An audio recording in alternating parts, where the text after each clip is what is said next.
Hello everyone, good morning to all of you. Welcome on UPSC goals Rama Sharma. तो आज हम लोग जो टॉपिक कवर करने वाले हैं यहाँ पर वो है अपना एजुकेशन एंड सोशल चेंजेस। इसका पार्ट 1 ऑलरेडी हम लोग कर चुके हैं, तो पार्ट 1 आप प्लेलिस्ट में देख सकते हो। प्लेलिस्ट है पेपर 2 की, उस पेपर 2 की प्लेलिस्ट में आप देख लेंगे इसको। और आज जो है हम इस यूनिट को ख़त्म करने वाले हैं।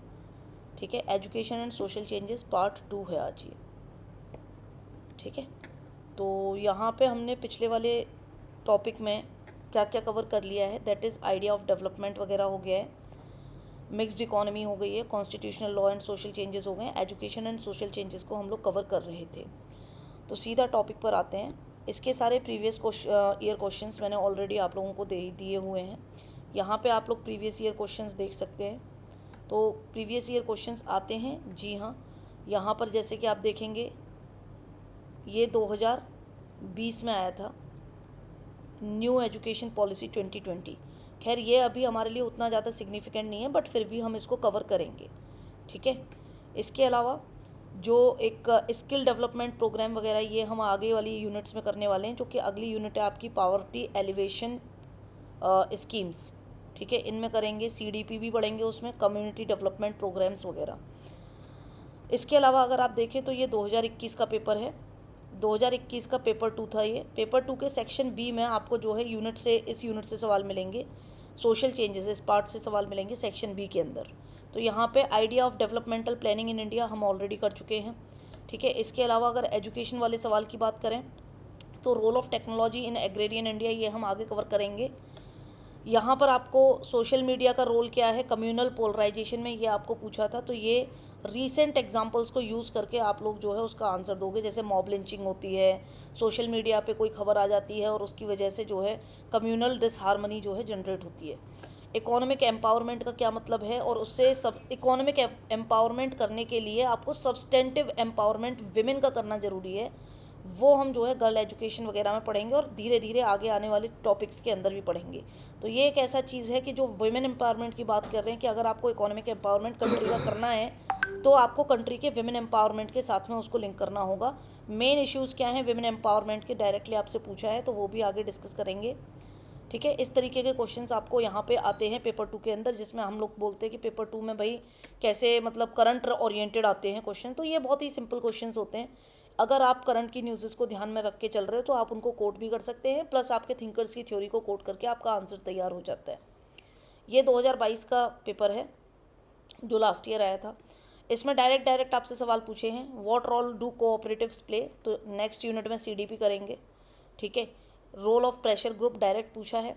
Growth of informal sector India के अंदर जो हो रही है उनके बारे में डायरेक्ट आपसे सवाल पूछा है, क्योंकि ये कोविड के टाइम पे सबसे ज़्यादा प्रभावित हुए थे इनफॉर्मल सेक्टर इंडिया के, और वापस से ये ग्रो कर रहे हैं। सेक्युलराइजेशन का क्या मतलब है इंडिया के अंदर, ये हम आगे आने वाले टॉपिक्स में करेंगे। वापस से विमेन एम्पावरमेंट आ गया है, तो ये क्वेश्चंस आपसे डायरेक्टली पूछे जाते हैं।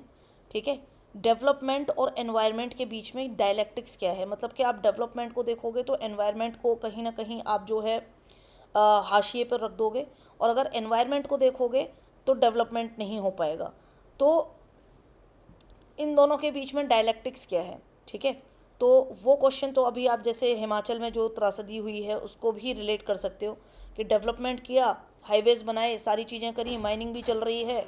ठीक है, लेकिन क्या हुआ, एक बार प्रकृति ने जब, क्योंकि वो डेवलपमेंट सस्टेनेबल डेवलपमेंट नहीं होता है, तो आप जो है उसको सस्टेन नहीं कर पाते हैं। कोई भी त्रासदी से वो मतलब अछूता नहीं रहता और वो सब खत्म हो जाता है।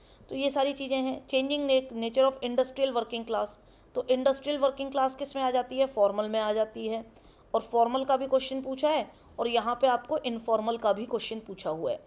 तो ये सिलेबस को अगर आप ध्यान में रख के अपनी पढ़ाई करते हो तो इनको जो है करना इतना डिफ़िकल्ट नहीं है। अब जैसे कि दलित मूवमेंट्स में भी इश्यूज़ क्या हैं दलित मूवमेंट्स के, वो आपको करने हैं। तो ये जो पार्ट बी आपका सिलेबस का है उसके अंदर ये पार्ट सी के अंदर टॉपिक्स हैं प्रोटेस्ट एंड मूवमेंट वाली यूनिट में, उसमें हम लोग इसको कवर करेंगे।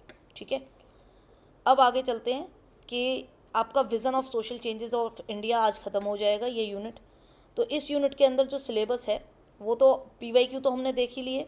इस यूनिट के अंदर जो सिलेबस है वो मैंने आपको इस यूनिट के जो क्वेश्चंस आए हैं, पर्टिकुलरली इस यूनिट से, वो पहले मैंने दिखाए थे आपको पार्ट सी के सारे क्वेश्चंस। पार्ट सी के अंदर 7 यूनिट्स हैं, 7 यूनिट से कैसे कैसे क्वेश्चन आए वो दिखाए। इस यूनिट के अंदर वापस से सिर्फ और सिर्फ इसी यूनिट के जो क्वेश्चन हैं वो हम देख रहे हैं। 2022 में ये आए, 2021 के भी क्वेश्चंस हैं, 2020 के भी क्वेश्चंस मैंने पिछले 3 साल के डाले हुए हैं यहाँ पे। तो आपको ऐसे ही टॉपिक्स को अच्छे से पढ़ना है, जिससे कि आपका जो कवरेज हो। करंट अफेयर्स मैं आपको ऑलरेडी करा रही हूँ, कल मंडे है, कल आपकी करंट अफेयर्स की क्लास है, तो वहाँ पर आप मेरे साथ करंट अफेयर्स करेंगे, ठीक है। तो हम लोग शुरू करते हैं आज के टॉपिक को। तो मैंने पिछली क्लास में आपको ये सब पढ़ा दिया था, अगर आपको याद हो तो मैंने आपको ये सारी चीज़ें पढ़ाई थी। एजुकेशन और सोशल चेंज में पहले हमने एजुकेशन को समझा था, और फिर हमने ये समझा था कि एजुकेशन एक सोशल इंस्टीट्यूशन किस तरीके से काम करता है, ठीक है। उसके बाद मैंने आपको सोशल इंस्टीट्यूशन क्या होता है ये सारी चीज़ें बताई थी। फिर हमने कुछ विचार देखे थे, कुछ कोट्स देखे थे, जिनको आप अपने ऑप्शनल पेपर में, एथिक्स में, ऐसे में, सब में यूज़ कर सकते हो। तो जिसमें महात्मा गांधी जी के थे विचार, स्वामी विवेकानंद जी के थे, ठीक है। इसके अलावा डॉक्टर भीमराव अंबेडकर के थे, ठीक है। और जो विमेन वाले क्वेश्चन आए हैं वो विमेन एजुकेशन क्यों ज़रूरी है, इकोनॉमिक एम्पावरमेंट के लिए विमेन एम्पावरमेंट क्यों ज़रूरी है, आप इसको कोट कर सकते हो, क्योंकि ये डायरेक्ट आपके क्वेश्चन पीछे आया हुआ है। ये आपका डिसएडवांटेजेस ग्रुप्स के लिए है, ये वाला कोट मैंने आपको पिछली क्लास में बताया था। SC ST women, transgender, physically जो स्पेशली एबल्ड हैं उनके लिए। तो आप ऐसे कोट्स को यूज़ करेंगे तो आपका आंसर और अच्छा होगा। स्टार्टिंग आप यहाँ से करें। अब जैसे कुछ बच्चे मेरे को आंसर भेज रहे हैं एवेल्युएट करने के लिए, मैं कर भी रही हूँ, लेकिन वहाँ पर वही चीज़ आपको इतना पढ़ाने के बाद भी आपको ये समझ में नहीं आ रहा है कि आंसर को शुरुआत कैसे करनी है। तो उस चीज़ पे अगर आप थोड़ा ध्यान दोगे, जो चीज़ें आपसे पूछी जा रही हैं उसका आप पहले डेफिनेशन दो या फिर कोई डेटा दो। आपका आंसर किस तरीके से शुरू हो सकता है, आपका आंसर इंट्रोडक्शन में आपने कोई डेफिनेशन दी या फिर आपने कोई डेटा दे दिया, उस डेटा के साथ में आपने कोई कोट लगा दिया, ठीक है। और हर आंसर में कोट नहीं लगाना है, जिसका रिलीवेंट हो उसी का लगाना है, ठीक है। ये ऐसे करके जो है 3-4 चीज़ें आप कर सकते हैं, ठीक है। तो या फिर कोई मान लीजिए WHO की रिपोर्ट है, या फिर इसके अलावा अगर आपका फूड से रिलेटेड है तो FAO की कोई रिपोर्ट है, उनकी कोई डेफिनेशन है, वो सब आप यूज़ कर सकते हैं अपने इंट्रोडक्शन को अच्छा बनाने के लिए। अब आप इंट्रोडक्शन में डायरेक्टली जो है आंसर लिखेंगे कि जी मतलब मान लीजिए कि मॉडर्निटी का यूरोप में क्या प्रभाव पड़ा, तो पहले आपको मॉडर्निटी बतानी पड़ेगी, ठीक है। पहले आपको मॉडर्निटी बतानी पड़ेगी। अब मॉडर्निटी का कोई डेटा तो है नहीं, क्योंकि वो हिस्टोरिकल इवेंट है, तो आपको कोई कोट यूज़ करना पड़ेगा, आपको कोई डेफिनेशन देनी पड़ेगी। तो इस तरीके से आंसर लिखा जाता है। ये सब हमने पिछली क्लास में ऑलरेडी किया हुआ है। इंडिया में पहले कैसे एजुकेशन थी, फिर ब्रिटिश राज के बाद क्या एजुकेशन हुई, सोशल चेंजेस कैसे हुए, ठीक है। एजुकेशन किस तरीके से, हमने AR कामत की रिपोर्ट को भी पढ़ा था, इन्होंने जो 4 पॉइंट्स बोले थे उनको भी डिस्कस किया था हमने। उसके बाद मैंने आपको लिटरेसी लेवल बताया था कि अगर आपको कहीं की भी एजुकेशन चेक करनी है तो आप वहाँ का लिटरेसी लेवल देखो।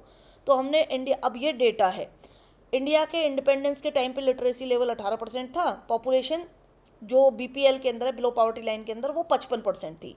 यानी कि सिर्फ और सिर्फ 45% जनसंख्या ऐसी थी जो कि BPL बिलो पॉवर्टी लाइन से ऊपर थी, और उसमें 45% में भी ऊपर रहने से, पॉवर्टी लाइन के ऊपर रहने से भी 18% लोग ही उनमें से 45% लोगों में से पढ़े हुए थे। पूरे देश में सिर्फ 18% लोग, क्योंकि ये बात तो साफ है कि जो व्यक्ति BPL के अंदर होगा वहाँ तो शिक्षा का पेनिट्रेशन आज भी बहुत कम है, तो पहले तो क्या ही रहा होगा।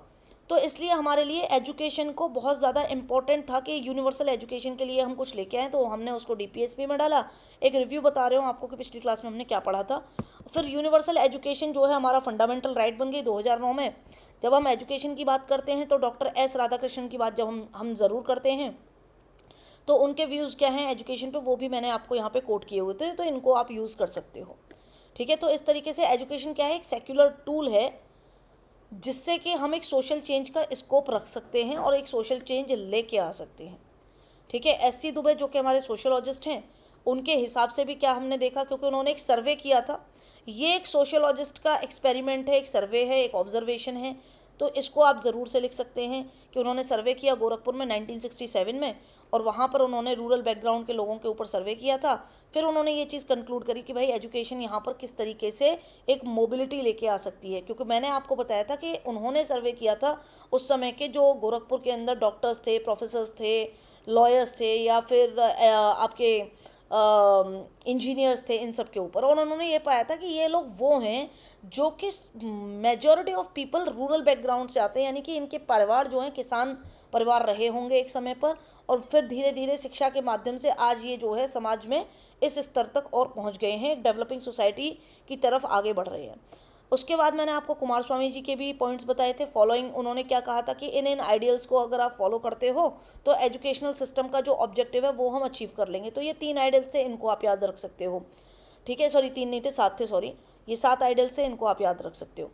अब आज हम क्या पढ़ने वाले हैं, आज की क्लास में मैं आपको बताऊँगे कुछ स्पेशल टॉपिक्स जिन पे अगर डायरेक्ट क्वेश्चन आता है तो आपके पास लिखने के लिए होना चाहिए, जैसे एजुकेशन एंड डेमोक्रेसी,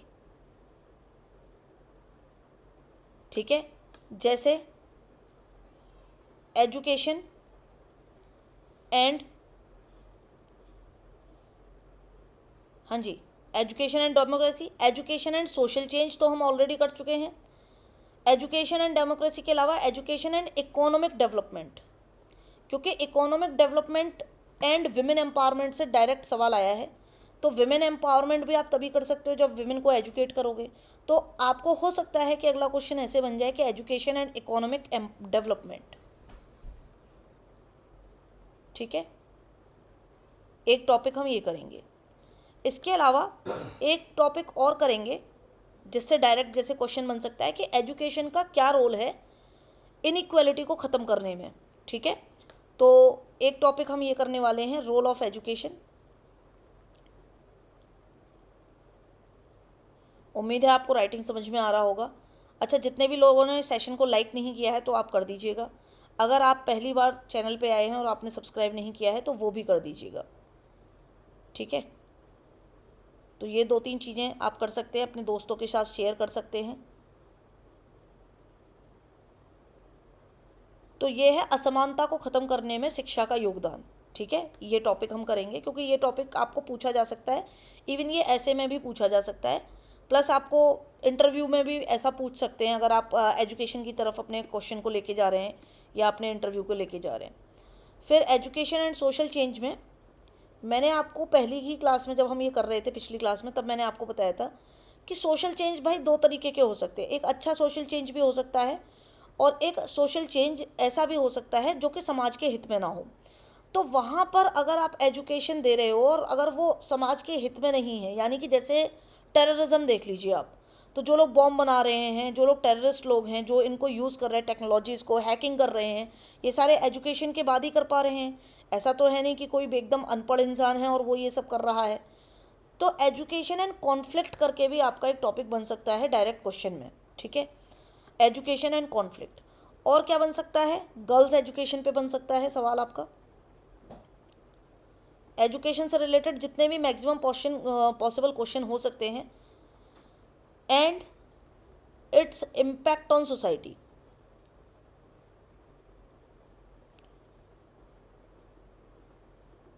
ठीक है। और आप ये भी लिख सकते हैं and issues related with it, कि भैया क्या समस्याएं आ रही होती हैं गर्ल्स की एजुकेशन में, ठीक है। तो इस तरीके, क्योंकि इशू विमेन के एम्पावरमेंट के इशू आपसे ऑलरेडी पूछे हुए हैं, तो इस तरीके से भी सवाल बन सकता है। और लास्ट में, सबसे लास्ट में मैं आपको एनईपी वापस से एक बार बता दूंगे। वैसे तो आप सबने पढ़ी होगी नेशनल एजुकेशन पॉलिसी, एनईपी क्या है। तो ये सब आज की डेट में हम करने वाले हैं, ठीक है। कैसे एजुकेशन एक पॉसिबल गेम चेंजर बन सकती है, education a possible game changer.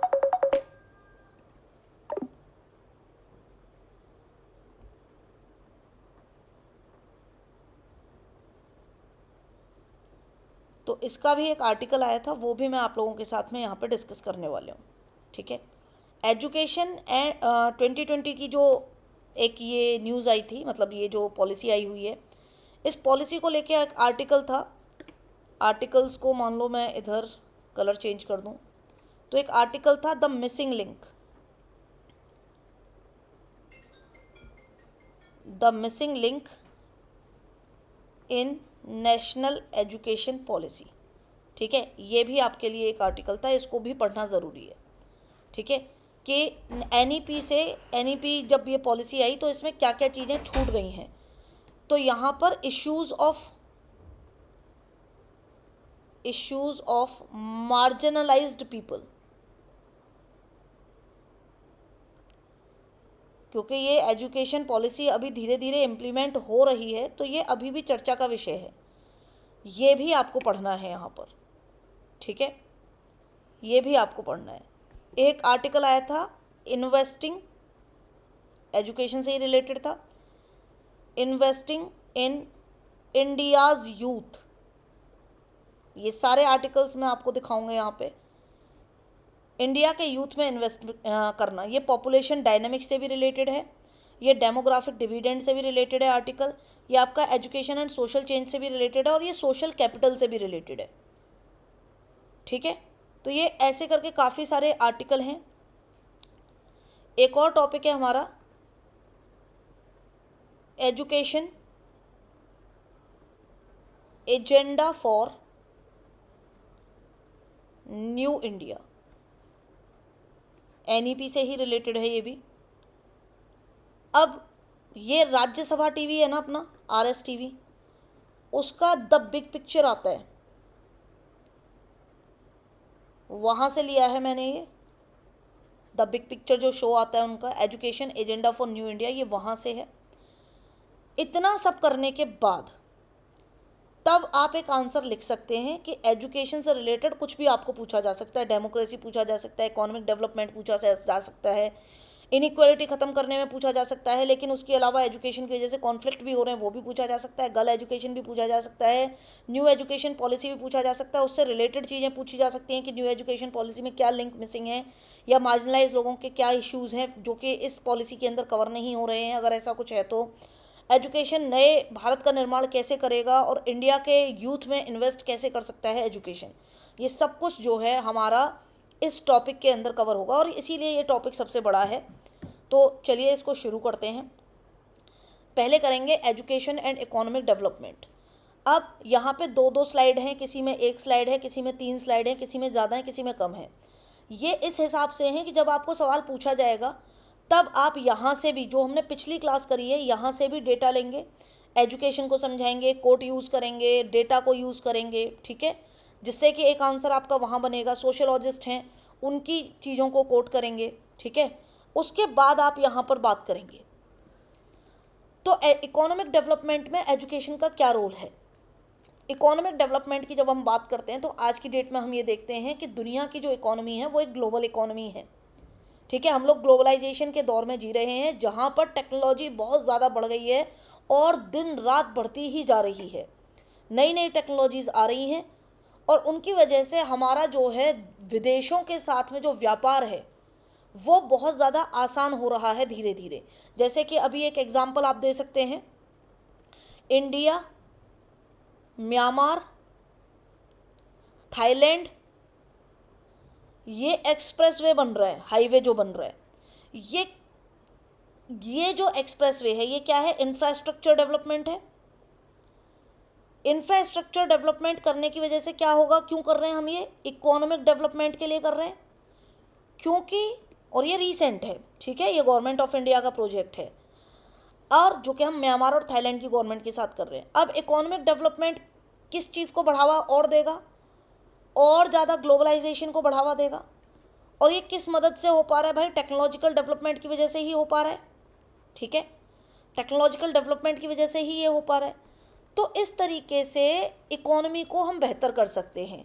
लेकिन अब ये तो हो गया आपका एक पॉइंट ऑफ व्यू, लेकिन इसमें एजुकेशन का क्या रोल है।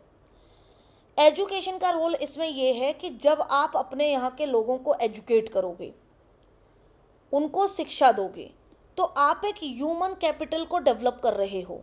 ठीक है, एक मानव पूंजी का निर्माण कर रहे हो, और मानव पूंजी का निर्माण इसलिए किया जा रहा है ताकि सबके पास में शिक्षा हो और उस शिक्षा के बाद हर किसी व्यक्ति को जीवन में सफलता पाने के लिए स्किल डेवलपमेंट जो है, उनके लिए नेसेसरी स्किल्स जो हैं वो आप इंश्योर कर पाओ, वो दे पाओ, या हर व्यक्ति कुछ स्किल्स को अर्जित करे और अपने जीवन में सफलता पाए। इससे क्या होगा, जीवन में सफलता का मतलब क्या है, जीवन में स्किल डेवलपमेंट आपने कर लिया, अब आप घर पे बिना काम के बेरोजगार बैठे हुए हो तो सफलता होगी? नहीं होगी। सक्सीड करने का मतलब ये है कि आप उस चीज़ से क्या करें, अपनी अर्निंग डेवलप करें। उसका फ़ायदा क्या होगा, इकोनॉमी में होगा, हमारी जीडीपी बढ़ेगी, जीडीपी बढ़ेगी तो हमारी इकोनॉमी बढ़ेगी। इसका मतलब ये है कि एजुकेशन इम्पॉर्टेंट है। बढ़ते हुए इंफ्रास्ट्रक्चर के साथ साथ, टेक्नोलॉजिकल एडवांसमेंट के साथ साथ, ग्लोबल इकोनॉमी होने के साथ साथ, हमें अगर अपनी इकोनॉमी को बूस्ट करना है तो हमें एजुकेशन पर ध्यान देना पड़ेगा, जिससे कि हमारे लोग स्किलफुल हों, ठीक है, स्किल्ड हों, और स्किल्ड होंगे तभी वो बेहतर काम कर पाएंगे। अब यूनेस्को की एक रिपोर्ट है इसी मुद्दे पर, तो आप जब अपना आंसर लिखते हैं और अगर इस तरीके का कोई क्वेश्चन आता है एजुकेशन और इकोनॉमिक डेवलपमेंट का, तो आप इसको ज़रूर यूज़ करिएगा, ऐसी मेरी आपको एडवाइस है। UNESCO global education monitoring report, global education and the education commissions learning generation report, 2 reports हैं। ये 2 रिपोर्ट्स बहुत ही इंपॉर्टेंट एविडेंस देती हैं, आपको बताती हैं कि देश के अंदर, किसी भी देश के अंदर एजुकेशन का वहाँ के लोगों की अर्निंग के ऊपर क्या इम्पैक्ट पड़ रहा है, और उस अर्निंग की वजह से उस देश की इकोनॉमिक ग्रोथ कितनी हो रही है या नहीं हो रही है।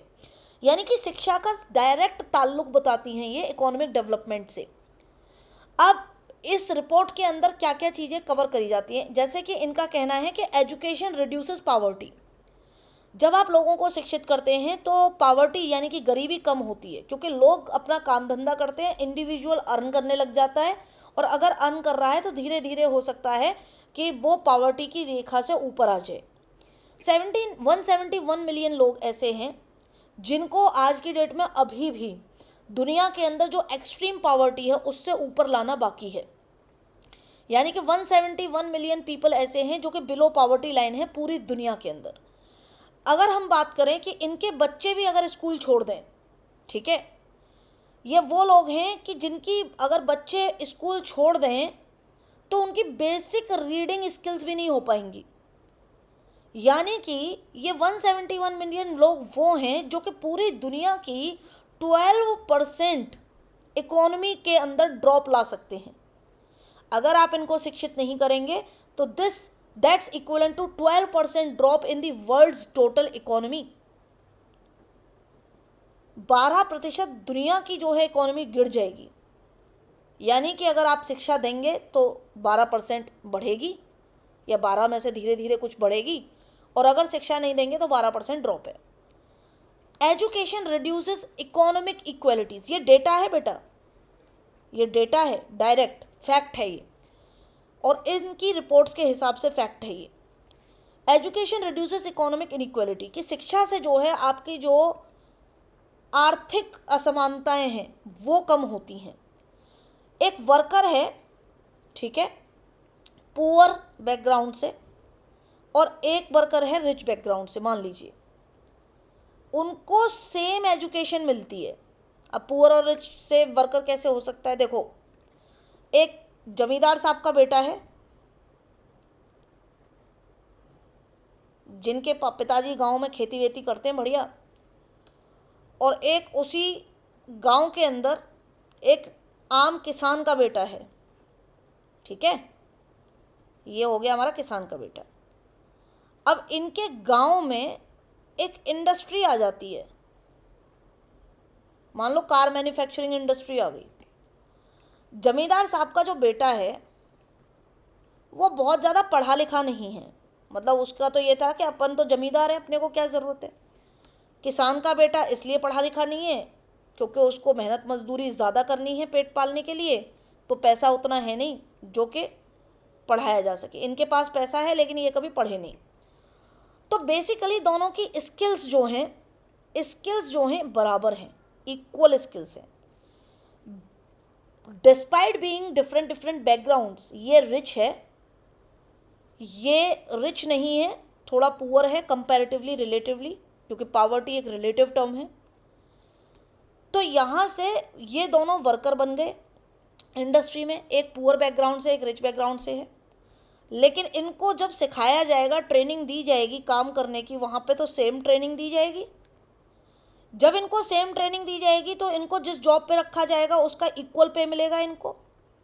इन दोनों लड़कों की अगर बात करें तो फिर क्या होगा, ये पेमेंट के माध्यम से ये समान होंगे, इनइक्वालिटी, इकोनॉमिक इनइक्वालिटी कम होगी। वो बात अलग है कि इनकी पैतृक संपत्ति में इनके पास कम खेत आ रहा है और इनके पास बहुत ज़्यादा खेत आ रहा है, वो बात नहीं कर रहे। हम बात कर रहे हैं कि जब आप कमाते हो, खुद कमाते हो, तो क्या आपकी इकोनॉमिक इनइक्वालिटीज़ कम हो सकती हैं एजुकेशन के माध्यम से? जी हाँ, दो लोगों के बीच में डिस्पैरिटी कम हो सकती है। और अगर हम ये देखें कि एजुकेटेड पीपल की ही बात करें, एक एजुकेटेड बंदा है जो पुअर बैकग्राउंड से और एक रिच बैकग्राउंड से है, लेकिन सेम प्लेस पे काम कर रहे हैं, तो उनकी आप इकोनॉमिक इनइक्वालिटी कैसे कम कर सकते हो, उसका डेटा दिया गया है कि अगर ऐसा होता है तो दुनिया के अंदर 39% इनइक्वालिटी कम कर सकते हैं आप। वर्किंग पॉवर्टी जो है वो 39% कम कर सकते हैं all over the world, just because of this, सिर्फ एक फैक्टर पे काम करने पर। एजुकेशन अटेनमेंट्स ये एक्सप्लेन करते हैं कि ग्रोथ रेट जो है ईस्ट एशिया का और अफ्रीका के बीच में, ठीक है, ये वो कॉन्टिनेंट्स हैं जो कि आपके आज़ाद हुए 1945 के बाद में। ईस्ट एशिया की बात करें, सब सहारन अफ्रीका की बात करें, 1965 से लेकर 2010 के बीच में इनका जो ग्रोथ रेट है आपस में, उसका डिफरेंस आधे से भी ज़्यादा कम हो गया है। यानी कि ईस्ट एशिया पहले ज़्यादा इकोनॉमिकल था, मतलब बहुत अच्छी इकोनॉमी थी, इनकी बहुत ख़राब इकोनॉमी थी। हम साउथ एशिया की बात नहीं कर रहे जिसमें इंडिया आती है, हम ईस्ट एशिया की बात कर रहे हैं। ईस्ट एशिया बोले तो जापान, ठीक है, जापान, कोरिया जैसे कंट्रीज़। अब जापान और कोरिया जैसी कंट्रीज़ की इकोनॉमी देखें तो सब सहारन अफ्रीका के मुकाबले काफ़ी अच्छी थी, लेकिन जस्ट बिकॉज एजुकेशन के ऊपर काम किया गया, 45 साल के अंदर इनकी जो इनइक्वालिटी थी वो आधे से भी, जो ग्रोथ रेट था वो डिफरेंस आधे से भी कम हो गया। Half of the difference in growth rate decreased, ठीक है। 2050 तक ये मानना है कि अगर आप प्रॉपर और अच्छी एजुकेशन देते हैं तो जीडीपी पर कैपिटा इन लो इनकम कंट्रीज ये 70% तक कम हो जाएगा difference, if all children were learning, अगर सब पढ़ रहे होंगे। तो ये पूरा का पूरा एजुकेशन एंड डेवलपमेंट का डेटा है। अब AR कामत यहाँ पर बताते हैं कि किस तरीके से एजुकेशन सोशल चेंज लेके आ सकती है समाज के अंदर, और ये पॉजिटिव चेंज की बात हो रही है यहाँ पे। नेगेटिव चेंज वाला, कॉन्फ्लिक्ट वाला भी करेंगे हम, पॉजिटिव चेंज की बात कर रहे हैं, तो पॉजिटिव चेंज कैसे लेके आ सकते हैं। पहली स्टेज में क्या हुआ कि अर्ली ब्रिटिश पीरियड आया, और अर्ली ब्रिटिश पीरियड से एंड ऑफ 19th सेंचुरी यानी कि 1900 तक की बात हो रही है। ये वो समय था जब यहाँ पर धीरे धीरे जो ट्रेडिशनल नॉर्म्स थे, उनको, ट्रेडिशनल वैल्यूज़ था, उनको तोड़ा जा रहा था, लिबरेटिंग रोल लिया जा रहा था, जिसकी मदद से आगे चल के एजुकेशन को भी एडवांस किया गया भारत के अंदर, ठीक है। इट सोड the seed of new norms and new values. हमारे यहाँ पर एक नई वैल्यूज़ डेवलप हुई जो कि खैर इंक्लाइंड थी इंग्लिश वैल्यूज़ की तरफ। इंग्लिश वैल्यूज़ की तरफ हम लोग जो है इंक्लाइंड होने लगे धीरे धीरे। बुर्जुआजी सोसाइटी बन गई हमारे यहाँ पे, और मॉडर्न नेशनलिज्म आ गया। एक होता है नेशनलिज्म, राष्ट्रवाद, एक होता है मॉडर्न नेशनलिज्म। ये नेशनलिज्म वो था जो कि वेस्ट से प्रभावित था, और इसकी वजह से धीरे धीरे हम दो दिशाओं में गए। हमारे विचार दो दिशाओं में लिबरेट हुए। पहला ये कि हमने पावरफुल मूवमेंट शुरू किए 1900 के बाद में, जिससे कि हमने पहले जो है काम किया समाज पे और रिलीजियस रिफॉर्म्स पे, प्रोटेस्ट मूवमेंट करे, समाज को रिफॉर्म करने की बात करी। राजा राम मोहन रॉय, ईश्वर चंद्र विद्यासागर, ऐसे बहुत से रिलीजियस और सोशल रिफॉर्मर्स हैं। हर समाज से हुए, पारसी समाज से मूवमेंट हुए, इस मुस्लिम समाज से मूवमेंट हुए, काफ़ी चीज़ें हुई। इसके बाद में towards the process of self discovery हमने यहाँ पर नई क्रिएशन की तरफ हम आगे बढ़े, alternate centre of social cohesion की तरफ आगे बढ़े, नेशनल लिबरेशन के मूवमेंट की तरफ आगे बढ़े, एंटी इम्पीरियलिस्ट यानी कि अंग्रेजों के खिलाफ, इम्पीरियल सोसाइटी के खिलाफ की बात करी हमने। सेकेंड स्टेज आई जब देश आज़ाद हो गया। उससे पहले दो वर्ल्ड वॉर के बीच की सिचुएशन है। पहला वर्ल्ड वॉर 1914 से शुरू हुआ, 1919 में ख़त्म हुआ, और दूसरा वर्ल्ड वॉर करीब 1940 के आसपास शुरू हो गया था। इन दोनों पीरियड के बीच में एजुकेशन को एक मास कैरेक्टर की तरह देखा जाने लगा। क्यों मास कैरेक्टर की तरह क्यों देखा जाने लगा? क्योंकि ये वो दौर था जब हम टेक्नोलॉजी में पूरी दुनिया विस्तार कर रही थी। भारत तो नहीं उतना कर रहा था, लेकिन विश्व के बड़े बड़े देश जिनको आप बाइपोलर वर्ल्ड कहते हैं वो विस्तार कर रहे थे, और उन विस्तार के लिए उनको ज़रूरत थी भविष्य में आगे आने। उनका विज़न क्या था कि भविष्य में टेक्नोलॉजी और बढ़ेगी, उसके लिए आपको मास वर्कर्स चाहिए, उसके लिए आपको मास वर्कर्स चाहिए, बहुत ज़्यादा संख्या में लोग चाहिए। तो उनको बहुत ज़्यादा संख्या में तैयार करने के लिए आपको एजुकेशन भी देनी पड़ेगी। ऑक्यूपेशनल और सोशल मोबिलिटी समाज में तभी आएगी जब आप इनको एजुकेट करेंगे, आप अपने यहाँ काम करवाएंगे, कैपिटलिस्ट कैरेक्टर में काम किया जाएगा, इनको आप तनख्वाह देंगे, इनको एक ऑक्यूपेशन मिल जाएगा, इनकी धीरे धीरे सोशल मोबिलिटी होती जाएगी। एजुकेशन को इस तरीके से देखा गया कि एजुकेशन समाज के अंदर पेनिट्रेट कर सकती है, परकोलेट कर सकती है एक लोअर से लोअर सेक्शन में भी। सोशल हायरार्की में आप अपर क्लास को तो चलो एजुकेटेड है, लेकिन मिडिल क्लास और मिडिल स्ट्रेटा भी, इस लोअर स्ट्रेटा से लेकर मिडिल स्ट्रेटा में आप एजुकेशन एक सिंगल ऐसा टूल है जो सबके लिए काम करेगा। फिर आया पोस्ट इंडिपेंडेंस पीरियड, जब वर्ल्ड वॉर ख़त्म हो गए, और तब से लेके मिड 60s तक की बात करते हैं, क्योंकि ये वो दौर है जब दुनिया के बहुत सारे देश आपस में स्ट्रगल करके और मूवमेंट, नेशनल मूवमेंट को एक्चुअल में मतलब उसकी ताकत से आज़ाद हुए। ये प्रोसेस था सोशल और पॉलिटिकल अवेकनिंग का, जागरूकता का। और धीरे धीरे धीरे धीरे हमने यहाँ पे दो एस्पेक्ट्स देखे, कन्फॉर्मिटी एंड लिबरेशन। कन्फॉर्मिटी, जब के देशों के अंदर कानून बन रहे हैं, संविधान बन रहे हैं, एक नॉर्म्स बन रहे हैं सोसाइटी के, और लिबरेशन, जब देश आज़ाद हो रहे हैं, सब लोग साथ में आ रहे हैं। कन्फॉर्मिटी मतलब इकट्ठे होना, और लिबरेट करना, ये दोनों चीज़ें हो रही थी। और एट द सेम टाइम ये भी बात चली कि एजुकेशन सिस्टम कैसा होगा आगे। तो एजुकेशन सिस्टम के अंदर अपने आप में कॉन्ट्रडिक्शंस हुए।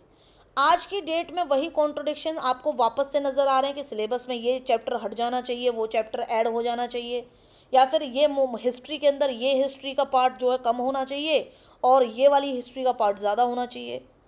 तो आपको पता है मेरा इशारा किस तरफ है। लेकिन कॉन्ट्रडिक्शन उस समय पर भी थे। उस समय पर कॉन्ट्रडिक्शन ये थे कि हमको एजुकेशन ऐसी देनी है जो कि डेवलपमेंट की तरफ जा रही हो, जो कि सोशल इकोनॉमिक स्ट्रक्चर को और ज़्यादा बेहतर कर सके, शार्पन कर सके। तो उस तरीके से एजुकेशन सिस्टम्स को देखा गया। तो ये हमारे सोशोलॉजिस्ट की भी बात हो गई। ये हमारी जो है एक नॉर्मल आंसर किस तरीके से फ्रेम होता है, किस तरीके से आप रिपोर्ट्स को यूज़ करते हैं, वो बात हो गई। एंड कैसे करना है, जिस तरीके से, जिस टोन में, टोन ऑफ क्वेश्चन क्या है, टोन ऑफ क्वेश्चन जो है उसके आधार पर आपको कंक्लूजन देना है। ठीक है, उसके आधार पे आपको कंक्लूजन देना है। चलिए, तो अब अगला टॉपिक करते हैं, एजुकेशन एंड डेमोक्रेसी। ठीक है, दूसरा, अब एजुकेशन से डेमोक्रेसी कैसे आ सकती है, या किस तरीके से ये डेमोक्रेसी को और ज़्यादा जो है बढ़ाता है।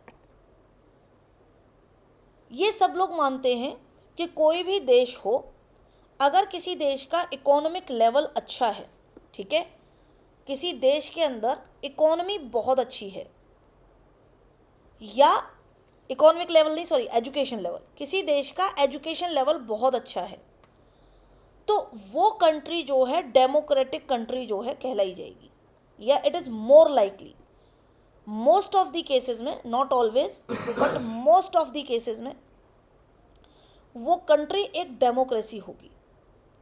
जैसे कि अब आप कह सकते हैं कि भाई चाइना है, एजुकेशन लेवल तो अच्छा है, तो क्या चाइना एक डेमोक्रेसी है? जी हाँ, चाइना एक डेमोक्रेसी है, वहाँ लोग चुनते हैं, लेकिन चाइना एक डेमोक्रेसी है, लेकिन चाइना एक रिपब्लिक नहीं है। सॉरी, चाइना एक रिपब्लिक है लेकिन डेमोक्रेसी नहीं है। वहाँ पे कानून है, सब चीज़ें हैं, एक प्रॉपर तरीका है, रिपब्लिक है, रिपब्लिक ऑफ चाइना बोलते हैं ना अपन, रिपब्लिक है लेकिन डेमोक्रेसी नहीं है। यहाँ लोगों के अधिकारों को प्रायोरिटी नहीं दी जाती है, वहाँ चाइना एज अ कंट्री को सबसे ऊपर रखते हैं। डेमोक्रेसी नहीं है, तभी right to freedom of press वहाँ पर नहीं है। डेमोक्रेसी का मतलब क्या है कि आपको कुछ बेसिक फंडामेंटल राइट्स मिलेंगे। कंट्री के अंदर आप देखें तो अब ऐसे बहुत सारे एग्जाम्पल्स हैं। There is an even stronger relationship between education and democratic attitudes. अब चाइना मान लो एक एक्सेप्शन हो गया, लेकिन आपका साउथ कोरिया है, जापान है, ठीक है, रशिया है, रशिया सोशलिस्ट डेमोक्रेसी है। डेमोक्रेसी का नेचर अलग अलग हो सकता है, ठीक है, किस तरीके की डेमोक्रेसी है उसका नेचर अलग अलग हो सकता है, नेचर कैन बी डिफरेंट, ठीक है। इंडिया की डेमोक्रेसी अलग है रशिया की डेमोक्रेसी से, जापान की डेमोक्रेसी से, साउथ कोरिया की डेमोक्रेसी से। अमेरिका की अपनी अलग तरीके की डेमोक्रेसी है, ठीक है। तो हर जगह की डेमोक्रेसी अलग हो सकती है, उसका नेचर अलग हो सकता है। यूके की, इंग्लैंड की जो डेमोक्रेसी है वो मोनार्कियल डेमोक्रेसी है, ठीक है। हमारे यहाँ की जो डेमोक्रेसी है वो मोनार्कियल नहीं है, हमारे यहाँ की डेमोक्रेसी रिपब्लिकन डेमोक्रेसी है, ठीक है। रिपब्लिक भी हैं हम, डेमोक्रेट भी हैं। तो अलग अलग तरीके की डेमोक्रेसी आपको देखने के मिलेगी दुनिया के एजुकेटेड कंट्रीज़ के अंदर। अब एजुकेशन का लेवल आपको ये बताता है कि डेमोक्रेसी किस तरीके की होगी, लोगों को किस तरीके के राइट्स मिलेंगे। तो एक सोशियोलॉजिस्ट हैं जिनका नाम है लिपसेट।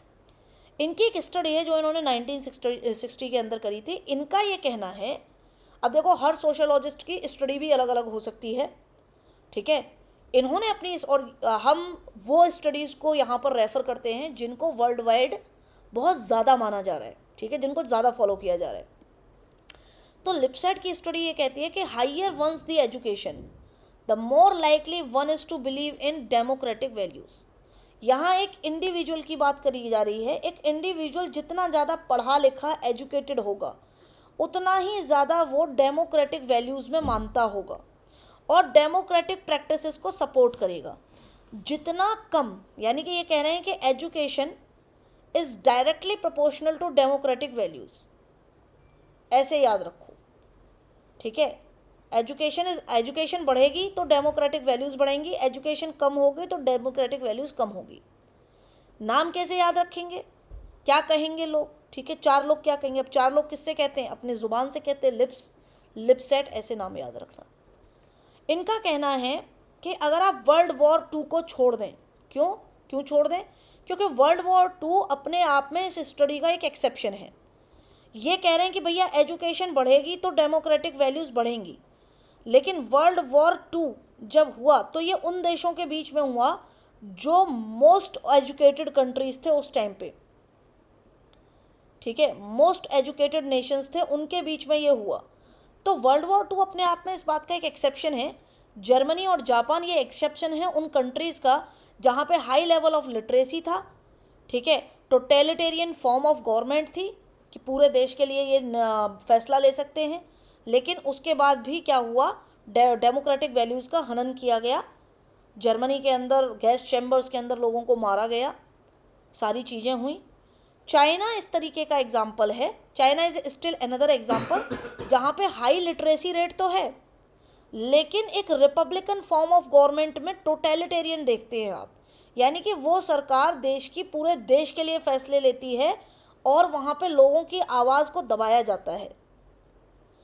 तो किस तरीके की, अब ऐसा क्यों होता है, ऐसा इसलिए होता है कि आपकी एजुकेशन का कंटेंट क्या है, आप किस तरीके की पढ़ाई, किस तरीके की शिक्षा आप दे रहे हो। तो content of education is a significant factor in this, क्योंकि जितनी भी टोटलिटेरियन रेजीम्स हैं, ऐसी सरकारें जो कि मतलब एक सत्तात्मक रोल करती हैं अपने देश के ऊपर, इनका क्या होता है, ये attempt to use their schools, ये अपने स्कूल्स को कैसे यूज़ करती हैं, ये अपने स्कूल को यूज़ करती हैं एक तरह से कन्फॉर्मिस्ट प्लेस की तरह, जहाँ पर ये सारे के सारे बच्चों को क्या करा सकें, uncritical loyalty to the state, uncritical, कि लोग आवाज़ भी ना उठा पाएँ। भाई ये बच्चे आगे चल के, ठीक है, ये स्टूडेंट्स आगे चल के क्या बनेंगे, ये स्टूडेंट्स आगे चल के नागरिक बनेंगे, सिटीजन बनेंगे। और देश का सिटीजन जब बचपन से आपने उसको एक कन्फॉर्मिटी की तरफ लेके गए हैं, सबमिसिवनेस की तरफ लेके गए, सबमिसिवनेस मतलब अपने आप को आत्मसमर्पित कर देना, अनक्रिटिकल लॉयल्टी की तरफ लेके गए हैं कि आप अपने देश के खिलाफ कुछ बोल नहीं सकते हो, इतने ज़्यादा बिछ गए हो आप। तो इस तरीके से जो टोटलिटेरियन रेजीम्स हैं वो अपने यहाँ के स्कूल्स को इस तरीके से यूज़ करती हैं, तो उनका कंटेंट ऑफ एजुकेशन ऐसा होता है। जब बात करें हम सोवियत यूनियन की, जिस समय पर था यूएसएसआर, वहाँ पर एम्फेसिस दिया जाता था स्कूल्स के अंदर कि वहाँ पर जो है indoctrination of conformity and obedience होगा, कि देश के प्रति आप जो है सब कुछ आत्मसमर्पण करने के लिए तैयार हो जाएंगे। ठीक है, आज की डेट में वही चीज़ नॉर्थ कोरिया के स्कूल्स में हो रही है, चाइना के स्कूल्स में हो रही है। इंडिया में ऐसा नहीं है। इंडिया में आप देखें तो इंडिया के अंदर एक ही कस्बे में अलग अलग सिलेबस पढ़ाया जा रहा है भाई साहब। और सबमिसिवनेस की तो बात छोड़ ही दो, हमारे यहाँ पर सबमिसिवनेस का तो कोई मतलब ही नहीं है, कन्फॉर्मिटी का तो कोई मतलब ही नहीं है। इसको कहते हैं ट्रू डेमोक्रेसी। भाई सिलेबस अलग कैसे भाई? आप हो सकता है कि जो स्टेट का सिलेबस है, एक स्टेट एफिलिएटेड स्कूल हो, एक स्कूल मान लो सीबीएसई का है, तो सीबीएसई का अपना सिलेबस है, स्टेट वालों का अपना सिलेबस है। फिर आईसीएसई बोर्ड आ जाता है, उनका अपना सिलेबस है। तो हमारे यहाँ पे तो बच्चे अलग अलग चीज़ें पढ़ रहे हैं। और अभी जो नई एजुकेशन पॉलिसी है उसमें तो ये है कि आप मतलब स्ट्रीम भी चूज़ मत करो, आप डिफरेंट सिलेबस सब्जेक्ट्स भी आप एक साथ पढ़ सकते हो। और इन सब चीज़ों को पढ़ाने में हम कहीं पर भी, हमारे देश की जो नेशनल एजुकेशन पॉलिसी है वो कहीं पर भी ये नहीं कहती है कि आपको सबमिसिव होना पड़ेगा। It is not a compulsory attitude.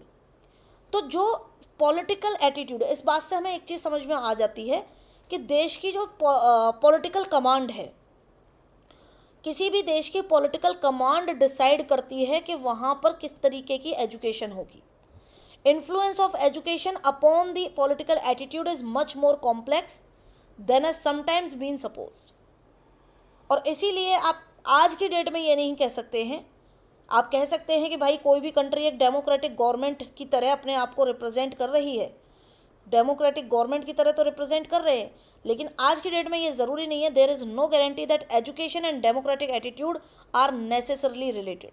Lipset कहते थे कि रिलेटेड है, लेकिन हमने इतने सारे एग्जाम्पल्स देखे हैं, Germany, Japan, China, south Korea, Soviet union, north Korea, India का अपना एग्जाम्पल है। तो आज की डेट में आप ये नहीं कहते, और ये सारी कहते हैं अपने आप को कि ये डेमोक्रेसी है। तो ज़रूरी नहीं है कि डेमोक्रेसी जो है आज की डेट में एजुकेशन डेमोक्रेटिक एटीट्यूड से रिलेट करता हो। ठीक है, ये दो चीज़ें आपको बोलनी हैं। अब तीसरा topic, role of education in perpetuating inequality. अब ये दो टॉपिक अगर आपको समझ में आ गए हो तो आप कमेंट्स करके बता सकते हो, अगर कुछ भी नहीं आया तो आप पूछ सकते हो। तीसरा टॉपिक है कि एजुकेशन का क्या रोल है इनइक्वालिटी को ख़त्म करने में। तो आज के दौर में यदि एजुकेशन को यदि हम देखें तो एजुकेशन की वजह से काफ़ी सारे बदलाव आ रहे हैं, टेक्नोलॉजी में भी आ रहे हैं, और वो टेक्नोलॉजी जो है वो लोगों के जीवन को भी बदल रही है, पीपल की लाइफ को भी अफेक्ट कर रही है। एक व्यक्ति जो गांव में है, व्यक्ति मतलब एक बच्चा जो गांव में है, आज की डेट में 10 साल का बच्चा अच्छा खासा फ़ोन चला लेता है। 10 साल से 20 साल का बच्चा जो गांव में है, लेकिन उतना ज़्यादा शिक्षा नहीं है वहाँ पे, उधर मान लीजिए शिक्षा का अभाव है। अब ये शिक्षा का अभाव है लेकिन वो टेक्नोलॉजिकली एबल्ड है, वो फ़ोन चला सकता है, वो पेटीएम भी कर पा रहा है। ठीक है, टेक्नोलॉजी जो है लोगों की लाइफ को चेंज कर रही है। अब इस चीज़ में कई बार पेटीएम में जो है आप पबजी को भी कर देते हो भाई, ठीक है, उसको भी कोई नहीं रोक सकता। इसकी वजह से चैलेंजेस भी आते हैं। इसका एक रीसेंट एग्जांपल है, अभी रिसेंटली एमपी के अंदर एक हस्बैंड वाइफ और उनके 2 बच्चों ने सुसाइड किया है। कैसे कि टेक्नोलॉजी के माध्यम से उन्होंने सोचा कि आसानी से पैसा कमा लेंगे, लेकिन वो लोन के जाल में फंस गए उसी टेक्नोलॉजी के माध्यम से, चाइनीज़ ऐप से जो लोन लिया, और उसकी वजह से क्या हुआ, बहुत ज़्यादा बुरा फंस गए और सुसाइड कर लिया उन्होंने। तो आज की डेट में एजुकेशन दोनों ही चीज़ कर रहा है, आपके लिए हेल्पफुल भी है लेकिन आपके सामने चैलेंजेस भी हैं। तो सबसे बड़ा क्या है फिर क्या चीज़ पे आके आप रुक जाते हो? जैसे कहते हैं ना कि गूगल के पास में सारी चीज़ की इन्फॉर्मेशन है, गूगल आपको इन्फॉर्मेशन दे देगा, लेकिन एजुकेशन जो आपको स्कूल में मिल रही है वो धीरे धीरे आपके डिसीज़न मेकिंग को, गूगल आपको डिसीज़न मेकिंग में हेल्प नहीं करेगा। डिसीजन मेकिंग में आपकी उम्र के साथ साथ जो आपकी एजुकेशन आपको मिल रही है वो हेल्प करेगी। तो education has closely come to be synonymous with the employability. आज की डेट में क्या है, एजुकेशन का मतलब एम्प्लॉयबिलिटी से जोड़ा जा रहा है, यानी कि अगर आप एजुकेटेड हो तो ही आप एम्प्लॉयबल हो पाओगे, क्योंकि टेक्नोलॉजी का दौर है। बिना पढ़े लिखे आप टेक्नोलॉजी को नहीं समझ सकते, और नहीं समझ सकते तो फिर आप नौकरी कैसे करोगे। तो मॉडर्न टेक्नोलॉजी जो है उसकी वजह से क्या हो रहा है, लोगों को आज की डेट में देखो दोनों ही चीज़ें एक दूसरे को कॉम्प्लीमेंट कर रही हैं। टेक्नोलॉजी की वजह से एजुकेशन मिल रही है, जैसे कि अगर कोविड की टाइम की बात करें तो सारे फिजिकल एजुकेशन बंद हो गई थी, लेकिन ऑनलाइन एजुकेशन ने फिर भी सबको शिक्षित किया 2 साल तक। ठीक है, ऑनलाइन एजुकेशन ने 2 साल तक सबको शिक्षित किया। Give, provide and receive education, आप एजुकेशन दे सकते हो, हम भी टेक्नोलॉजी के माध्यम से ही आपसे अभी जुड़े हुए हैं। प्रोवाइड कर सकते हो, रिसीव भी कर सकते हो। एम्प्लॉयमेंट ओरिएंटेड होने के अलावा एजुकेशन का कुछ और ऑब्जेक्टिव और भी है, जैसे कि एजुकेशन की मदद से हम मॉडर्न टेक्नोलॉजी को एक्सेसिबल कर सकते हैं, यूज़ कर सकते हैं, एक्सेप्ट कर सकते हैं, और आगे उसी टेक्नोलॉजी पर आगे चल के रिसर्च भी कर सकते हैं। ठीक है, जब आप पढ़ोगे नहीं, भाई एक व्यक्ति अगर नहीं पढ़ा हुआ है और वो फ़ोन यूज़ कर रहा है, चलो टेक्नोलॉजी यूज़ कर ली उसने, लेकिन एक व्यक्ति अगर पढ़ा नहीं है तो आगे टेक्नोलॉजी को एक्सपेंड कैसे करोगे। तो एजुकेशन ज़रूरी है टेक्नोलॉजी को एक्सपेंड करने के लिए भी। इसमें 3 मेन कमियां हैं आज के प्रेजेंट एजुकेशन सिस्टम में। पहली कमी ये है कि जो प्रेजेंट एजुकेशन है वो टाइप ऑफ नॉलेज को फोर्टिफाई नहीं कर पा रही है, यानी कि इसीलिए हम, और इसका इलाज है हमारी नेशनल एजुकेशन पॉलिसी जो नई आई है, न्यू एजुकेशन पॉलिसी, क्योंकि टाइप ऑफ नॉलेज सबकी सेम ही चल रही थी। बदलते हुए समाज के हिसाब से हमारा एजुकेशन सिस्टम नहीं बदल रहा था, पहली कमी। दूसरी कमी, टेक्नोलॉजिकल जितने भी एडवांसमेंट हो रहे हैं वो एक पर्टिकुलर बॉडी ऑफ नॉलेज की तरफ जा रहे हैं, यानी कि जैसे कि साइंस की बात कर लो, तो इसका मतलब लोग साइंस की नॉलेज की तरफ ज़्यादा जा रहे हैं, टेक्नोलॉजी की तरफ जा रहे हैं। लेकिन जितने भी आर्ट्स रिलेटेड सब्जेक्ट है, फिलॉसफी है, ठीक है, वो सब चीज़ों की नॉलेज लोग कम ले रहे हैं। और इसीलिए देखो हमारे टाइम पे, हमारे समय पर, आपके समय पे यही होता था कि बच्चा वही अच्छा है जो कि साइंस साइड ले रहा है। ठीक है, आर्ट साइड तो तब दिलाई जाती थी जब बच्चों को, जब माँ बाप को बिल्कुल पता चल जाता था कि माँ बाप भी हाथ खड़े कर चुके हैं कि ये बच्चा कुछ नहीं कर सकता लाइफ में, इसको आर्ट्स दिला दो। तो हमारे टाइम पर एक इस तरीके का माइंडसेट हो चुका था, लेकिन आज की डेट में आर्ट्स वाले बच्चे भी बहुत बेहतर कर रहे हैं। तो एक पर्टिकुलर बॉडी ऑफ नॉलेज से हमें हटना पड़ेगा, टेक्नोलॉजी उसी पर्टिकुलर बॉडी ऑफ नॉलेज की तरफ हमें बांध के रखती है, उसी तरीके के एम्प्लॉयमेंट पोटेंशियल जनरेट करती है, उसी तरीके के इन्वेस्टमेंट डिमांड्स करती है। Education has failed to provide value framework. जो हमारा करंट वैल्यू सिस्टम था, करंट एजुकेशन सिस्टम था, वो हमारे यहाँ पर हमारे बच्चों को वैल्यूज़ नहीं दे पा रहा था, वैल्यू एनरिच नहीं कर पा रहा था, जिससे कि हमारे बच्चे जो हैं आगे चल के सबसे, मतलब आप घर में ये नहीं कह सकते हो कि आपको बड़े होके एक पॉलिटिशियन बनना है। क्यों बनना है, मतलब आप डॉक्टर बन सकते हो, आप इंजीनियर बन सकते हो, आप साइंटिस्ट बन सकते हो, आप लॉयर बन सकते हो, आप कुछ भी बन सकते हो, लेकिन आप पॉलिटिशियन घर में ये नहीं कह सकते हो कि मुझे बड़े होकर पॉलिटिशियन बनना है। तो ये क्यों है, क्योंकि हमारा एजुकेशन सिस्टम उस तरीके की वैल्यू एनरिच नहीं कर रहा है। भाई पॉलिटिशियन बनने के लिए मान लो अगर आप स्कूल से ही प्रिपेयर करते हो तो आपको पॉलिटिकल साइंस पढ़नी पड़ेगी, पॉल साइंस पढ़ने के लिए आपको आर्ट साइड लेनी पड़ेगी, और आर्ट साइड के प्रति हमारे समाज का क्या रुख है वो तो हमको पता ही है। ठीक है, ब्यूरोक्रेट, टेक्नोक्रेट, प्रोफेशनल ये कमिटेड नहीं हो पा रहे, वैल्यू सिस्टम कम होने की वजह से।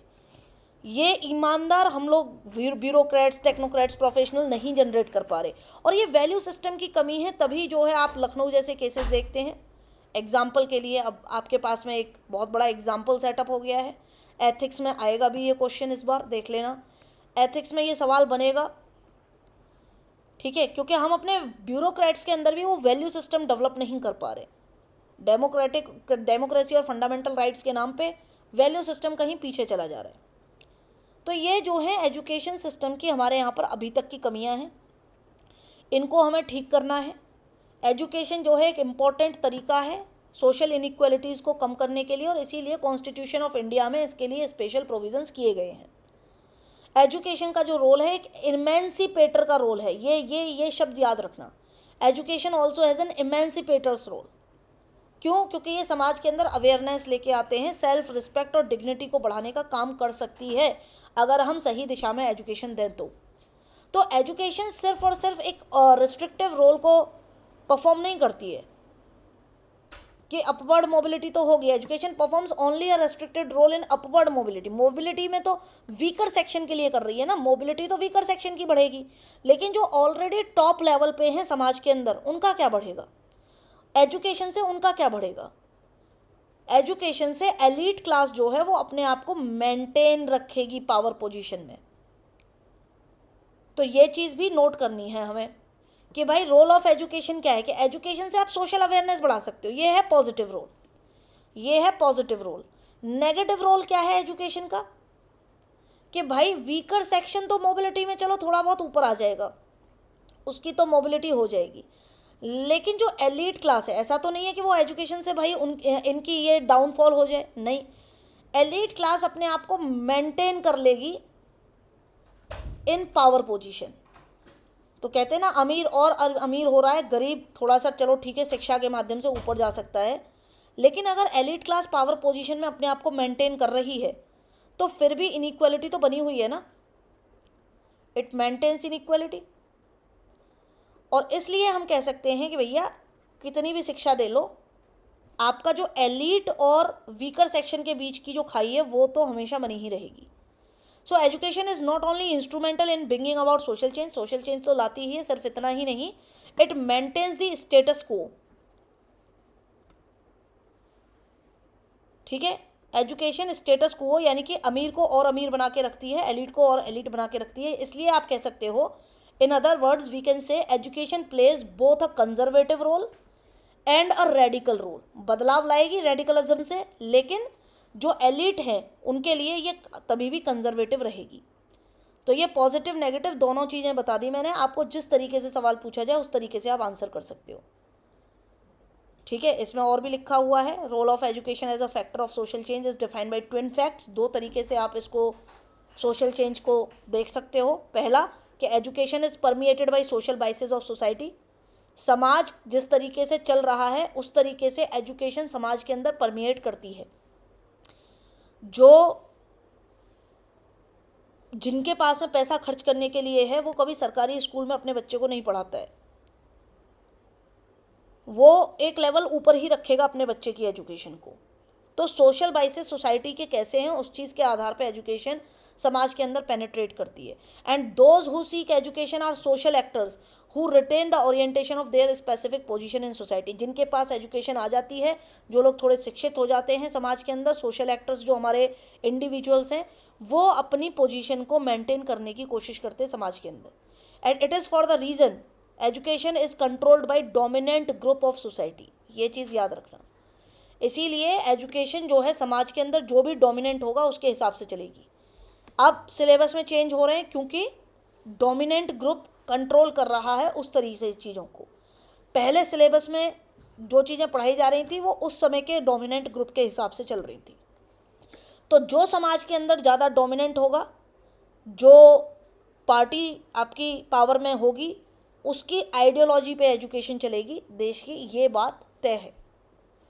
और इसके बहुत सारे एग्जाम्पल्स बहुत सारी कंट्रीज़ में हमने देखे हैं। एक सोशियोलॉजिस्ट हैं भट्टाचार्य करके, उन्होंने 3 मॉडलिटी बताई हैं प्रिविलेजेस और एजुकेशन सिस्टम की, कि क्या मॉडल है एक एजुकेशन सिस्टम और लोगों की प्रिविलेजेस में। तो उन्होंने कहा है कि एजुकेशन रिप्रोड्यूस करता है इनइक्वालिटीज़ को between the privileged and the unprivileged. यानी कि एजुकेशन बढ़ाता है, जो अनप्रिविलेज्ड हैं वो उस तरीके की शिक्षा नहीं ले पाते जिस तरीके की शिक्षा एक प्रिविलेज्ड क्लास ले पाती है। फिर एक मॉडल है, ये पहला मॉडल है, ठीक है, फर्स्ट मॉडल। दूसरा मॉडल क्या कहता है, सेकंड मॉडल है कि भाई चलो हो सकता है कि आप एकदम इंटीरियर ऑफ द कंट्री के अंदर रह रहे हो, जहाँ पर आप अनप्रिविलेज्ड भी हो, और इंटीरियर कंट्री के इंटीरियर साइड्स में रह रहे हो, तो वहाँ पे आपको शिक्षा नहीं मिल रही है, इसलिए आपकी क्या है, इनइक्वालिटीज़ बरकरार हैं। लेकिन अगर आप सिटी में रह रहे हो ठीक है, तो वहाँ पे तो सरकारी स्कूल्स भी हैं। तो एजुकेशन इनेबल करती है अ पार्ट ऑफ, पूरे अनप्रिविलेज क्लास को नहीं, अनप्रिविलेज क्लास के एक ऐसे हिस्से को जिसके पास में एक्सेसिबिलिटी है।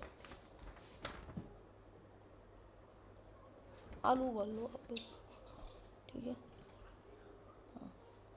अनप्रिविलेज क्लास के एक हिस्से को, और वो हिस्सा धीरे धीरे एजुकेशन के माध्यम से सोशल मोबिलिटी में अपवर्ड चला जाता है। लेकिन इससे प्रिविलेज क्लास का कोई नुकसान नहीं है। प्रिविलेज क्लास अभी भी, भाई दिल्ली में हो आप गवर्नमेंट स्कूल में अपने बच्चे को पढ़ा रहे हो, ठीक है, एक अनप्रिविलेज क्लास का व्यक्ति गवर्नमेंट स्कूल में अपने बच्चे को पढ़ा रहा है, वहीं एक प्रिविलेज क्लास का बच्चा एकदम हाईफाई स्कूल में पढ़ रहा है। तो ये भले ही जो है गवर्नमेंट स्कूल में पढ़ के अपनी करंट सिचुएशन को, करंट परिस्थिति को बदल सकता है, नौकरी इसकी हो सकती है, थोड़ा बेहतर हो सकता है, लेकिन इससे प्रिविलेज क्लास का बच्चा जो 12th तक इंडिया में पढ़ रहा है उसके बाद सीधा विदेश जा रहा है पढ़ने, प्रिविलेज क्लास के बच्चे को कुछ भी अफेक्ट नहीं करेगा ये। तो दूसरा मॉडल ये है। तीसरा मॉडल है एडवर्शियल और सबवर्सिव रोल का, जो कि प्रिविलेज क्लास को चैलेंज करता है और इनइक्वालिटी एज अ सिस्टम को चैलेंज करता है। जब आप हायर एजुकेशन भी गवर्नमेंट इंस्टीट्यूशन से लेते हैं, ठीक है, जहाँ पर प्रिविलेज अनप्रिविलेज सबके ही बच्चे पढ़ रहे हैं। जैसे एग्जाम्पल के लिए DU बोल दूँ मैं, दिल्ली यूनिवर्सिटी, भाई एक बच्चा मेरिट से जा रहा है, ठीक है, सब मेरिट से जा रहा हूँ, मेरिट से जाके वहाँ पे सब इक्वल हैं। JNU बोल दूँ मैं, बैकग्राउंड इनका अनप्रिविलेज क्लास का है, ठीक है, मान लीजिए बहुत सारे बच्चों का, और उसके बाद में ये वहाँ जाते हैं तो वहाँ पर ये सबके साथ में बराबरी का रोल प्ले कर रहे हैं। तो ये चैलेंज करते हैं वहाँ से प्रिविलेज लोगों को, ये चैलेंज करते हैं वहाँ से इनइक्वालिटी को, और फिर ये अपने जीवन को वहाँ से बदलते हैं। तो 3 तरीके के एजुकेशन होती हैं। एक जहाँ पे आप कुछ नहीं कर सकते हो, आपको एजुकेशन मिल ही नहीं रही है, इनइक्वालिटी बरकरार है। एक जहाँ पे आपको एजुकेशन मिल रही है, आप थोड़ा बहुत अपना जीवन सुधार रहे हो, लेकिन आप प्रिविलेज क्लास को चैलेंज नहीं कर सकते हो। एक ऐसा है जहाँ पर आप प्रिविलेज क्लास को भी चैलेंज कर सकते हो। 3 मॉडल होते हैं इनइक्वालिटी के रिस्पेक्ट में। बदलाव जो सबसे ज़्यादा आता है वो यहाँ आता है। यहाँ आप अपनी परिस्थितियों में तो बदलाव करते ही हो, समाज में भी बदलाव लाने के लिए सक्षम हो। यहाँ पे आप अपनी परिस्थितियों में बदलाव कर सकते हो, समाज में बदलाव नहीं ला सकते हो। यहाँ पे आप अपनी परिस्थितियों में भी बदलाव नहीं कर सकते हैं, ठीक है। चलिए, तो डायलैक्टिकल रिलेशनशिप पूछी जाती हैं आपसे, तो उसमें मैंने डायलैक्टिकल रिलेशनशिप, जैसे एक अभी मैंने आपको क्लास के शुरुआत में बताया था कि एनवायरनमेंट और डेवलपमेंट के बीच का डायलैक्टिकल रिलेशनशिप पूछा था कि एक बढ़ता है तो दूसरे को खतरा है, इसको बढ़ाया जाता है तो पहले वाले को खतरा है। वैसे ही एजुकेशन और सोशल मोबिलिटी का भी डायलैक्टिकल आपको पूछा जा सकता है, इसलिए मैंने उसको भी यहाँ पे मेंशन किया हुआ है। जितना भी हमने पढ़ा है उसको यहाँ पे समराइज़ किया है, ठीक है, इसको आप पढ़िएगा। ये डायलैक्टिकल रिलेशनशिप है between education and social mobility. पूरा यहाँ पर ख़त्म हो जाएगा। बहुत ही बेहतरीन आंसर आपको यहाँ पे बनाया गया है मैंने, मतलब कोशिश करी है आपके लिए अच्छा आंसर बनाने की। बाकी तो आपके ऊपर है, लाइक करना ना करना आपके ऊपर है। आप करेंगे तो मुझे अच्छा लगेगा, ठीक है, और भी बच्चों को जो है यहाँ से मोटिवेशन मिलेगी कि भाई हाँ पढ़ लो इसको। अब जैसे न्यूज़ की तरफ चलते हैं, education and social change, education and conflict की बात कर रहे थे हम। तो केरला में एक न्यूज़ आई थी, Kerala success in education. Kerala की एजुकेशन मॉडल को हम क्यों इतना सक्सेसफुल मानते हैं, उसके बाद भी केरला में सबसे ज़्यादा जो है एजुकेशन, मतलब यहाँ पर जो रेशियो है सबसे ज़्यादा अच्छा है। उसके बाद भी यहाँ पर राइज टू पैल्पेबल टेंशन है पोस्ट सबरीमाला वर्डिक्ट, मतलब सबसे ज़्यादा पढ़े लिखे, आपका लिटरेसी लेवल सबसे ज़्यादा केरला में है, फिर भी यहाँ पर जो है काफ़ी ज़्यादा टेंशन हो गई थी लोगों के बीच में। जबकि अगर हम बात करें लिपसेट जो कहते हैं कि अगर आप एजुकेशन जितनी ज़्यादा हायर अटेन करोगे उतना ही ज़्यादा डेमोक्रेटिक वैल्यूज़, डेमोक्रेटिक एटीट्यूड आपके अंदर आएंगे। तो केरला का जो मॉडल है वो एक प्रोग्रेस को तो डेवलप दिखाता है कि हाँ केरला के अंदर एजुकेशन में भी पॉलिसीज़ हैं, वेलफेयर पॉलिसीज़ भी हैं, हेल्थ और एजुकेशन में सबसे ज़्यादा है। लेकिन केरला की अपनी एक हिस्ट्री ऑफ सोशल मूवमेंट भी है, जहाँ पर हम ये देखते हैं कि केरला में लोगों को मोबिलाइज़ किया जाता है जिससे कि कस्टम और रिचुअल पे उनका ग्रिप हो। वहाँ के कस्टम और रिचुअल को एकदम टाइटली होल्ड करने के लिए लोगों को उस दिशा में मोबिलाइज़ किया जाता है। और इसी की वजह से आप कुछ स्पेशल मूवमेंट्स भी देखते हैं। सबरीमाला वर्डिक्ट क्या था? एक कस्टम और रिचुअल के प्रति ही तो एक वर्डिक्ट था कि भाई महिलाएं जा सकती हैं, जो मेंस्ट्रुएटिंग एज की महिलाएं हैं वो जा सकती हैं या नहीं। तो वो कस्टम और रिचुअल को टाइटली होल्ड करके रखते हैं। उनके पास में रीजनिंग भी है, उनके पास में नॉलेज भी है, लेकिन still they values their custom and ritual more than the knowledge and reasoning. Modernity को साइड में रखते हैं। If the regime of modernity got a fair test anywhere in South Asia, surely it was in Kerala.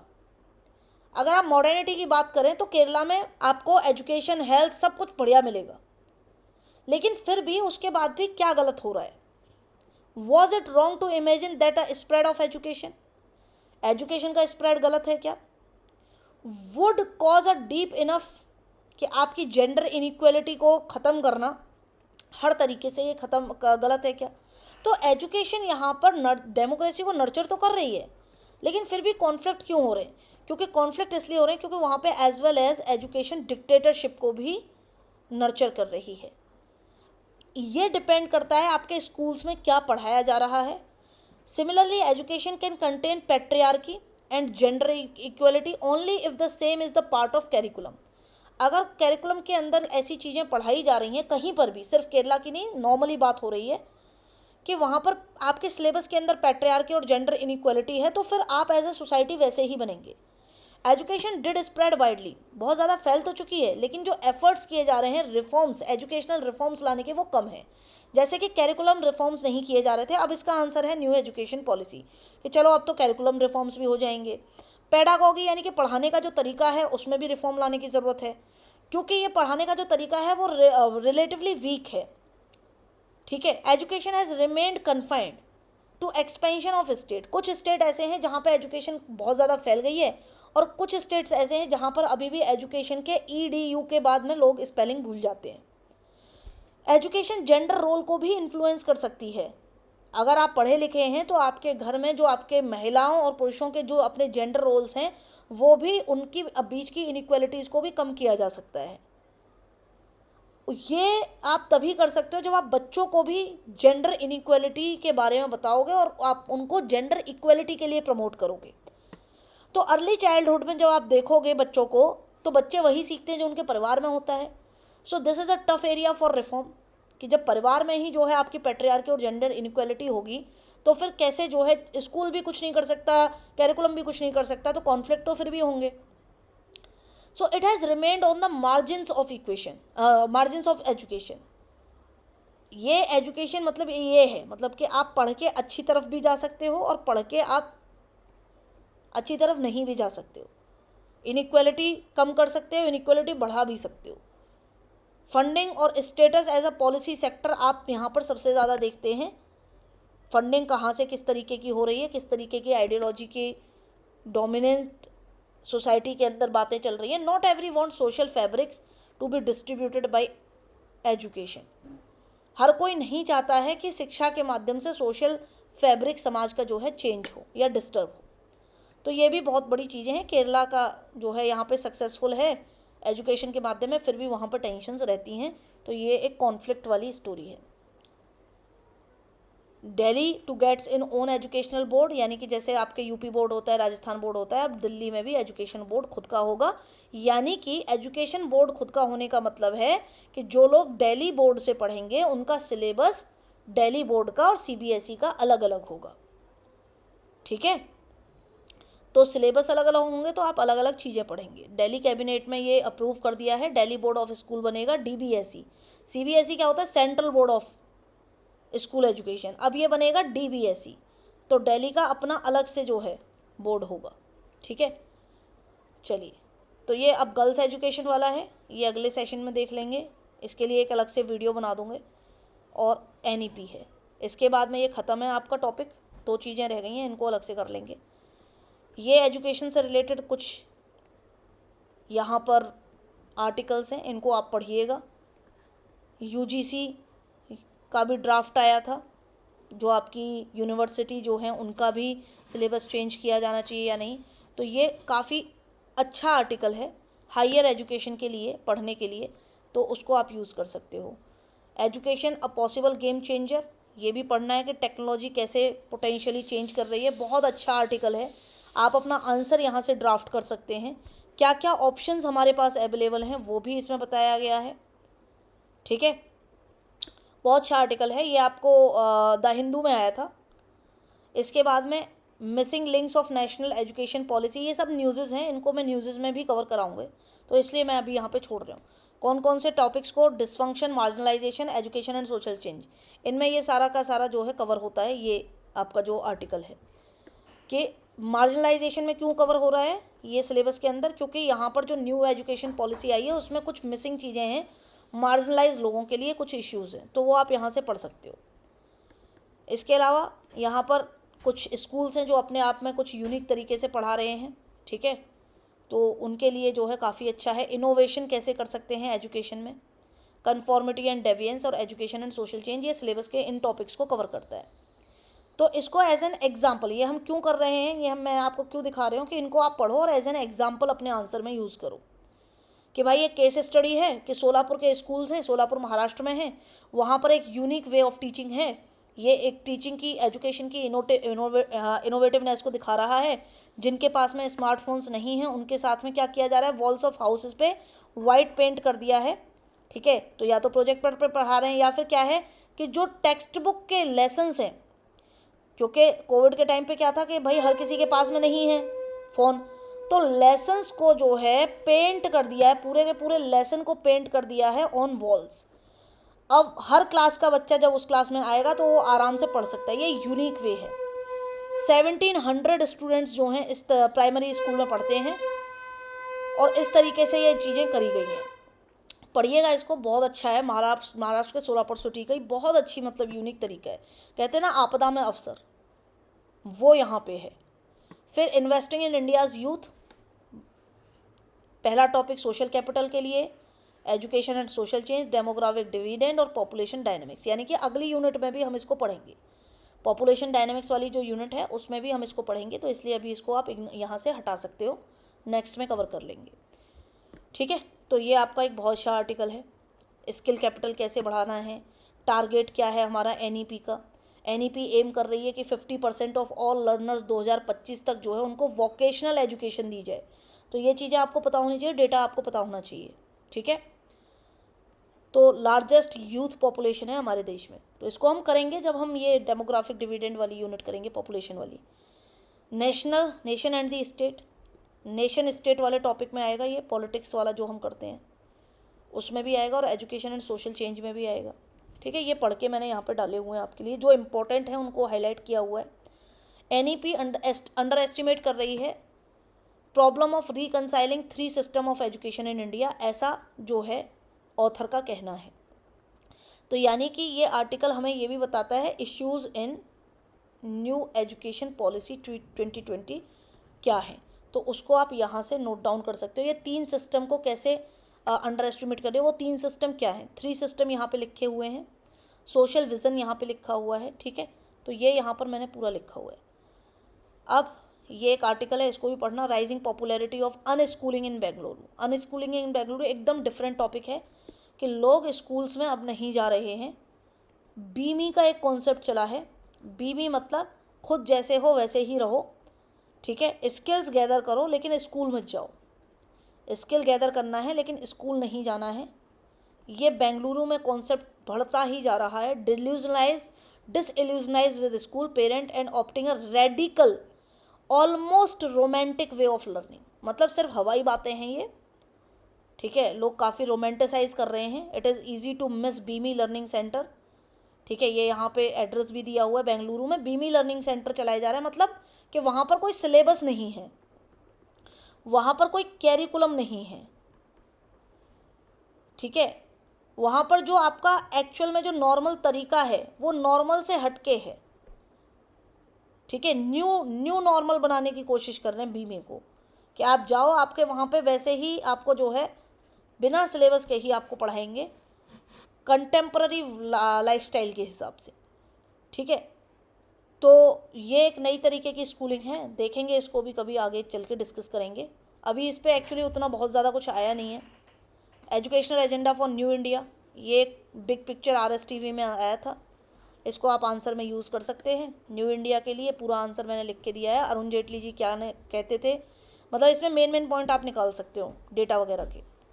और जो हम conflict की बात कर रहे थे कि एजुकेशन से कॉन्फ्लिक्ट भी आते हैं, why the well educated suicide bomber is not a surprised.